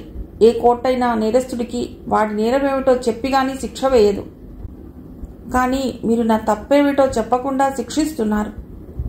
ఇది ఈ ప్రపంచంలో ఏ కన్నతల్లికి తన పిల్లలు వేయని శిక్ష. ఈ మాటలు పైకి చెప్పాలనుకుంది, కానీ దుఃఖంతో గొంతు పూడుకుపోయింది. పొద్దున పెట్టిన సూట్ కేసు అలాగే ఉంది. అందులోంచి బట్టలేవి తీయలేదు. దాన్ని అలాగే పట్టుకుని మౌనంగా బయటికి నడిచింది.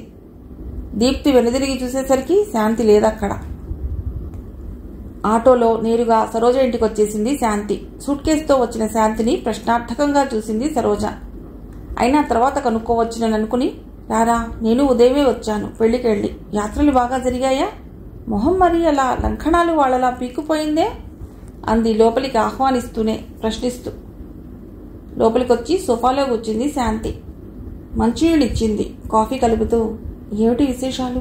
పొద్దున్నేగా వచ్చింది మీరు, అప్పుడే మళ్ళీ ఈ ప్రయాణం ఏమిటి అడిగింది సరోజ.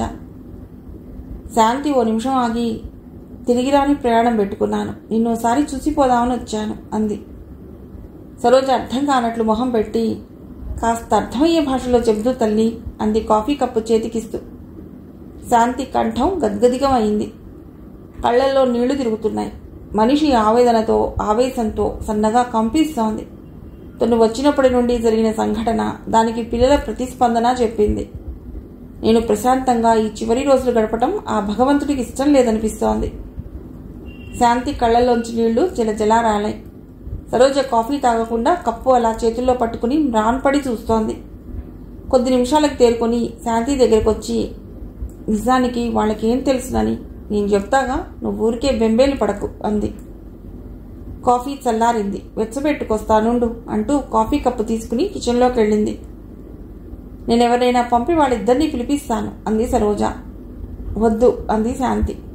నిదానంగానే అన్నా స్థిరంగా ఉన్నట్లు అనిపించింది సరోజకి. కాఫీ తెచ్చిచ్చింది సరోజ.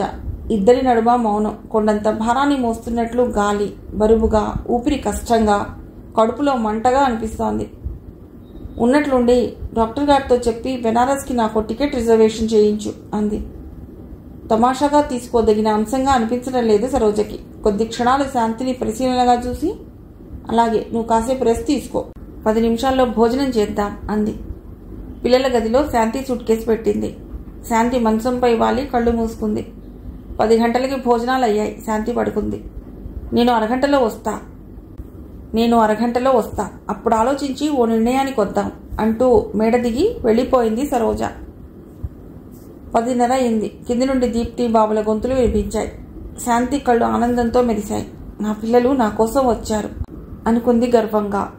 ఆత్రంగా వస్తూ వాళ్ల మాటలు విని అక్కడే ఆగిపోయింది. ఆంటీ, ఒక్క మాట చెప్తున్నా, మాకు మా అమ్మ నాన్న ఇద్దరూ కావాలి. మేం వాళ్ళిద్దరినీ కలిసి ఉండగా చూడాలి. ఇది మా నిర్ణయం అన్నాడు బాబు. ఒకసారి వాళ్ళకేసి నిరసనగా చూసింది సరోజ.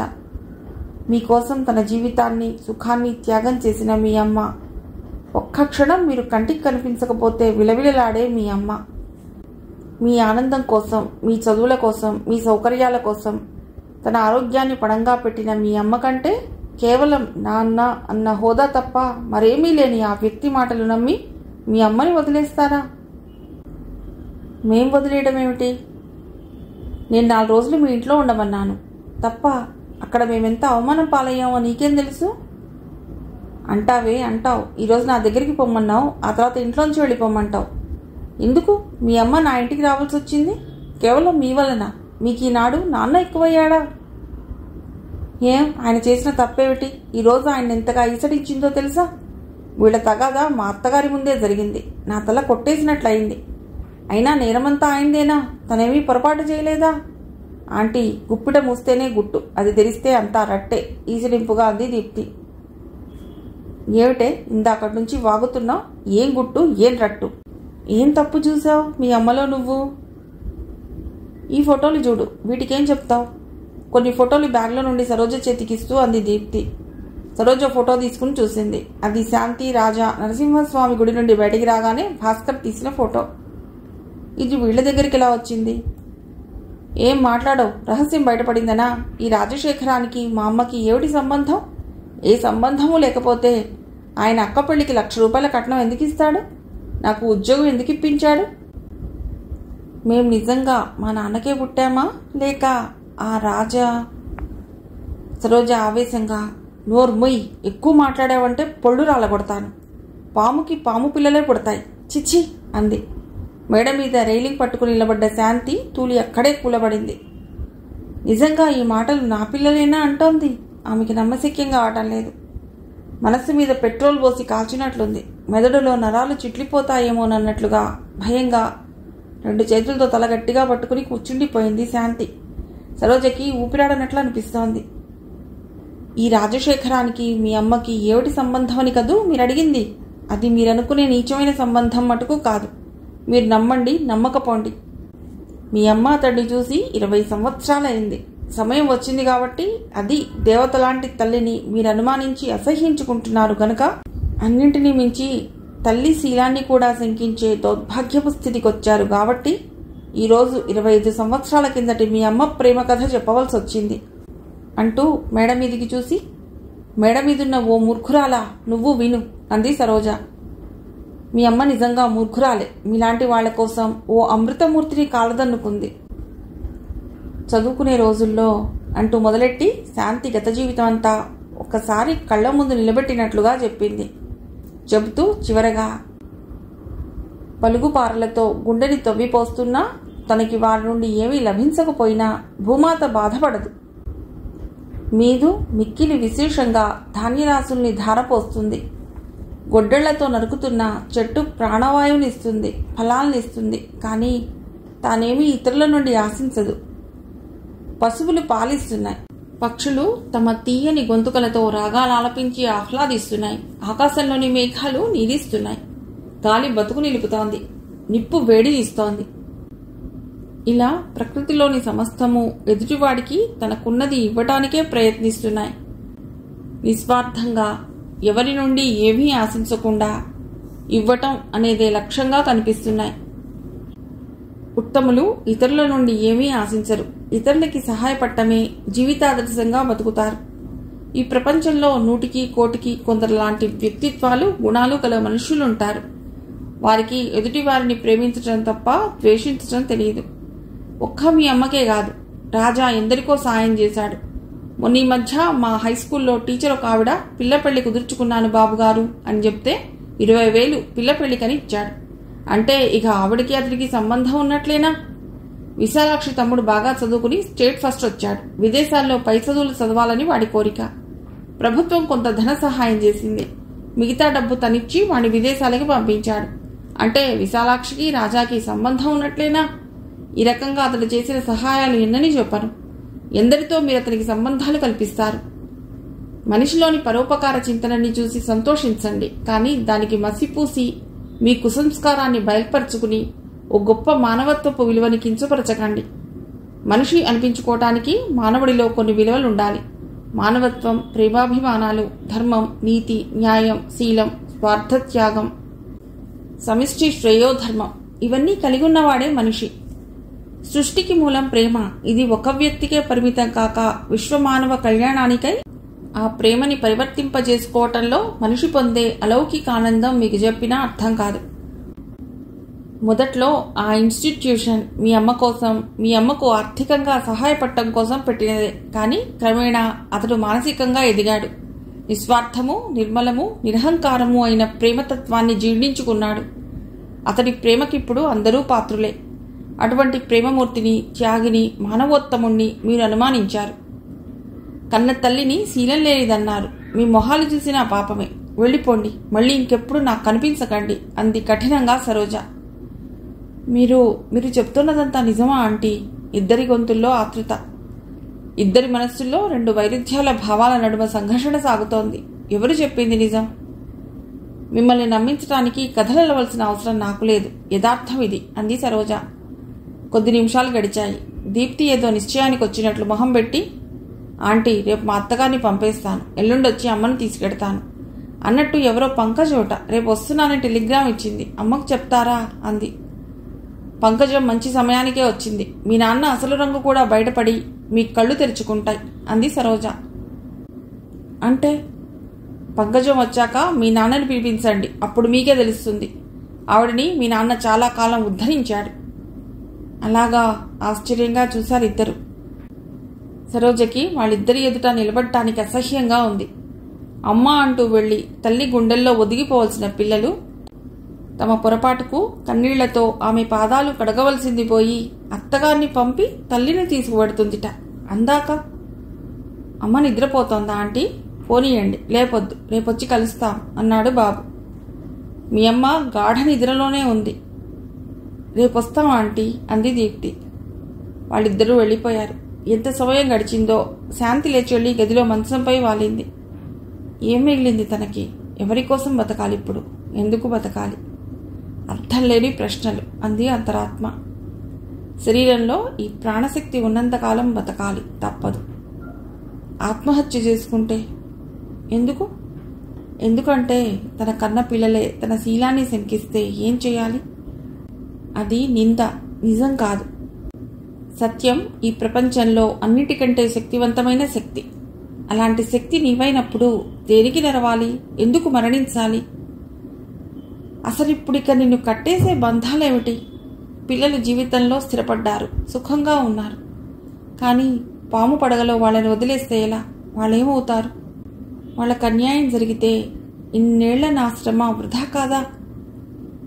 మళ్లీ బంధంలో తగులుకుంటున్నావు. వాళ్లే క్రమంగా అతడి దుశ్చేష్టలు గ్రహించి వదిలేస్తారు. ఇక బంధం దేనితో? ఏమీ లేదు, ఏమీ లేదు. వెళ్ళిపోవాలి. ఈ విశాల ప్రపంచంలో ప్రశాంతంగా బతికే చోటు దొరకదా? తప్పకుండా దొరుకుతుంది. మనసులో బంధాలు వదలాలే గాని కదలిక ఎంతలో? కాసేపు ద్వైతీభావాల మధ్య సంఘర్షణ.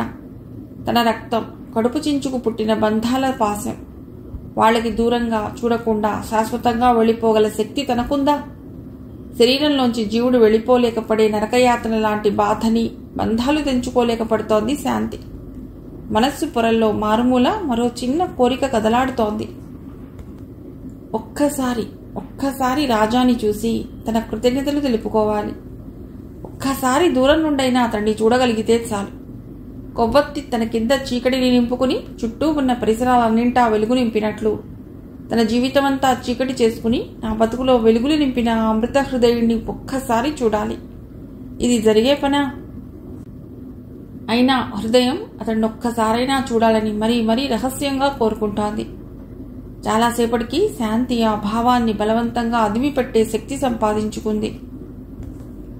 గడియారం 4 గంటలు కొట్టింది. లేచి స్నానాధికాలు ముగించుకుని ప్రయాణానికి సిద్ధమైంది. 5 గంటలు దాటాక కిచెన్లో శబ్దం వినిపించగానే మేడ మీది నుండి దిగొచ్చింది. శబ్దానికి తలతిప్పి చూసింది సరోజ. ఫ్రెష్గా నిలబడ్డ శాంతిని చూసి, ఏమిటి అప్పుడే తయారయ్యావు? అంది. నేను వెళ్ళిపోదాం అనుకుంటున్నాను సరోజ. ఎక్కడికి? చెప్పాగా, కాశీకి పెడతానని. రిజర్వేషన్ దొరకటం కష్టమట. పోనీలే, మధ్యలో వచ్చే పుణ్యక్షేత్రాలు చూసుకుంటూ పెడతాను. అంచెలంచెలుగా ప్రయాణం చేసి భగవంతుడిని చేరుకుంటాను. ఇది నా మంచికే జరిగిందనుకుంటున్నా. శాంతి మొహం బాగా వడలినట్లుంది. వృద్ధాప్యం ఆవరించినట్లు అనిపిస్తోంది. ఒక మంచి నిర్ణయం తాలూకు స్థిరత్వాన్ని, ప్రశాంతతని ఆ కళ్ళు మట్టుకు చాటుతున్నాయి. సరోజ పెదవులపై చిరునవ్వు. ఓకే, అలాగే వెడదు గాని. ఒంటరిగానేనా? తోడక్కర్లేదా? తోడు తిరిగి వచ్చే ప్రయాణికులకు కావాలి. నాకెందుకు? నేనిక తిరిగి రాను. అయితే నీ నిర్ణయం మార్చుకోవా? ఆహా. ఓ అరగంటలో విజయ్, సరోజ తయారయ్యారు. అది గమనించి, మీరిద్దరూ దేనికి? నిన్ను రైలెక్కించడానికి విజయవాడ దాకా మేము వస్తాం. విజయ్ టాక్సీ మాట్లాడుకొచ్చాడు. ముగ్గురు బయలుదేరారు. మరో గంటలో స్టేషన్ ముందు టాక్సీ దిగారు. ప్లాట్ఫామ్ మీదకి వచ్చేసరికి భాస్కర్ కనిపించాడు. అతడు వీళ్ళని చూస్తూనే ఎదురొచ్చి, రైలు బయలుదేరడానికి సిద్ధంగా ఉంది, రండి రండి అన్నాడు. ఇదేమిటి? భాస్కర్కి ఎలా తెలుసు? నేను రాత్రే అందరికీ చెప్పేశాను. నీకు వీడ్కోలు ఇవ్వడానికి వచ్చాం అంది సరోజ. వారితో గబగబా నడుస్తూ సడన్గా ఆగి, మనం టికెట్ తీసుకోలేదు అంది. నీ టికెట్ నా దగ్గర ఉందిలేరా అంది సరోజ ఫస్ట్ క్లాస్ కంపార్ట్మెంట్లో కూపే చూపెడుతూ. ఎక్కండి అన్నాడు భాస్కర్. శాంతి ఎక్కాక సూట్ కేసు లోపలికి జరిపాడు. సరోజ శాంతిని చూస్తూ, ఓసారి అటు సీటు వైపు చూడు, నీ తిరిగిరాని ప్రయాణానికి తోడుగా వస్తున్న వ్యక్తిని అంది. శాంతి చటుక్కున తలతిప్పి చూసింది. అతన్ని గుర్తించి నిశ్చేష్టురాలయ్యింది. ట్రైన్ జర్కిస్తూ కదిలింది. ఆ వ్యక్తిని గుర్తుపట్టగానే షాక్ తగిలినట్లయింది. ట్రైన్ ఇచ్చిన జర్కుతో రాత్రంతా నిద్రలేమితో భారంగా ఉన్న తలతో తూలినట్లయి పడబోయింది. ఆ జాగ్రత్త! ఇటు ట్రైన్తో పాటు కదులుతూ వస్తున్న సరోజ, భాస్కర్ అరిచారు. అటు సీటు నుండి లేచొచ్చి ఆమె పడకుండా పట్టుకుని ఆపాడా వ్యక్తి. ఆ దృశ్యం ప్లాట్ఫామ్ మీదున్న వారికి ఆనందాన్ని కలిగించింది. చేతులూపారు వాళ్ళు. అతడు చెయ్యూపాడు. రైలు మెల్లిగా వేగం పుంజుకుంది. అతడు శాంతిని సీటు మీద కూర్చోబెట్టాడు. తనకి సమీపంగా, దగ్గరగా రాజశేఖరం. తనతని చేతుల మధ్య. ఇది కళ, నిజమా?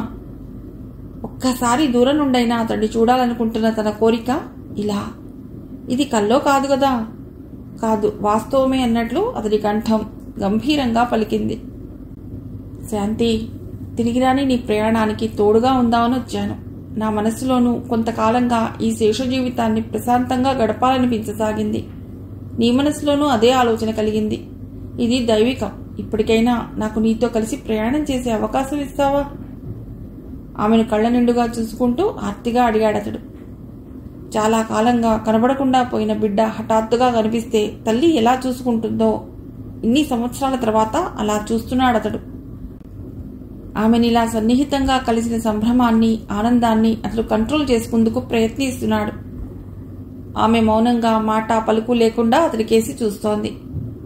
నా ఆలోచన అనుచితంగా అనిపిస్తోందా? నీకిష్టం లేకపోతే చెప్పు. నా ప్రయాణం ఒంటరిగానే సాగుతుంది. అదే కంఠస్వరం, నలుపు తెలుపుల మిశ్రమంలా ఉన్న తల, అతడి వయస్సుని గాంభీర్యాన్ని తెలుపుతూ ఉంటే కళ్ళజోడులోంచి ఆ కళ్ళు తనకేసి వేడుకోలుగా ఆర్ద్రంగా చూస్తున్నాయి.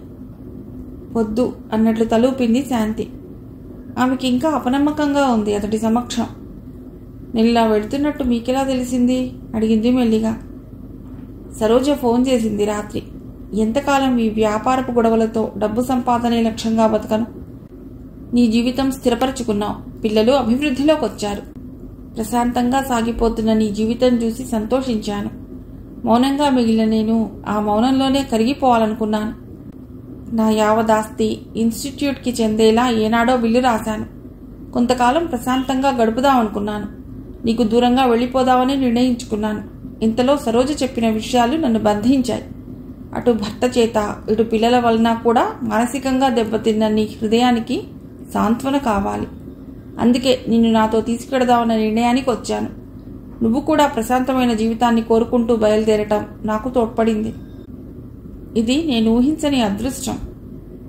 భగవంతుడు నా ఒంటరి ప్రయాణానికి నిన్ను తోడుగా పంపుతాడని కల్లో కూడా ఊహించలేదు.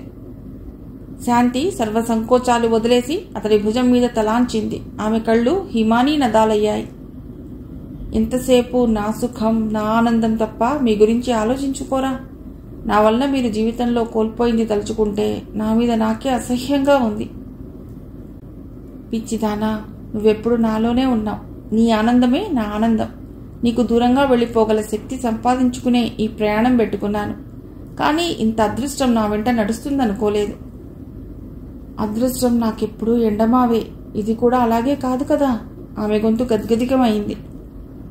ఆ భగవంతుడు పిలిపొచ్చేదాకా ఇక నిన్ను విడిచిపెట్టను. ఈ చివరి రోజులు ప్రశాంతంగా భగవత్ సన్నిధిలో గడుపుదాం. ఆమె తలనిమురుతో అన్నాడతడు.